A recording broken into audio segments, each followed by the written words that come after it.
dignitaries of the dais, learned professionals, ladies and gentlemen. A company in China has come out with a very, very novel business idea. The company is selling fresh air. Pavana Bahuchi, Hawa Bechra. Can you ever think that we would probably need to buy fresh air by paying a certain number of rupees or a dollar or yen? But this is the reality that all of us are facing today. Air is available to all of us free of cost as a gift of nature, but we all know and understand that major part of the globe is today having polluted air. So people are prepared to pay a price for getting a whiff of fresh air. This company is getting fresh air from the Alps Mountains, Switzerland, filling it up in the canisters, selling it out in the market, and it's selling like hotcakes in Europe. I'm sure it's going to hit the Indian market also very, very soon. Zara, the leading fashion retailer, a subsidiary company of a Spanish group, is creating its dresses by outsourcing manufacturing to several countries. A report appeared in one of the articles published in Europe which said that a particular dress of Zara was created in China deploying child labor. And that was the reason why the sales of that particular dress plummeted like anything. People are no longer willing to take the products which have been crafted, created by violating the human rights or the labor laws. Changi Airport in Singapore has a carbon monitor installed there, if some of you would have passed through Changi Airport. You can just use some of the tabs which are available. You can say you are flying to India, 2 tickets, this airline, this seat number, and it will give you calculation of what is going to be the carbon emission by way of your taking up this trip, and what is going to be the cost of dealing with that particular carbon emission with a view to creating a better environment for everyone. And they also provide you indication how much is it going to cost to undo the damage that you are going to create by flying from Singapore to India by creating carbon emissions. Gensol, the blue mobility, we all know the crisis that has surfaced recently in the realm of corporate governance. Ladies and gentlemen, these are all examples which are taking us to a situation which we are all aware of, that the world is changing, and the world is changing very, very dramatically and significantly. It's a VUCA world, and here in this world, in 21st century, only those companies can expect to survive and grow and sustain who are high up on the ESG pedestal. It's no longer triple bottom line, people, profit, planet.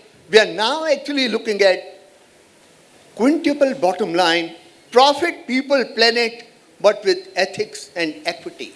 That's the added dimension of corporate governance out here. ESG framework is simple enough. Our learned speakers will talk about that in detail. I just want to do a context setting for you all.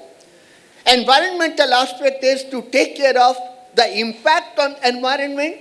Societal aspect is how do you engage with the human beings and the communities with which you work. And the governance part is all about how the company is led and managed. There are lots of examples happening all across the world where the companies are being penalized for not complying with the emission targets or violating certain environmental norms. And there are investors and companies and funds which have committed that they will only invest in companies which are higher up on ESG scale. These are some of the critical examples that we have here. ESG actually helps a business because the research has indicated that companies which do well in terms of ESG parameter have a higher ROE, they have a lower debt cost, they have a lower WAC, and they have huge, better brand valuation as compared to other companies in the marketplace. The Institute of Cost Accountants of India, our mother institution, has taken several initiatives with a view to building up capacity of all CMA members. Institute has released draft of 2 sustainability standards. ISS 1 is sustainability standard on general requirements for sustainability related disclosures. And the second standard is ISS 2, which is sustainability standard on climate related disclosures.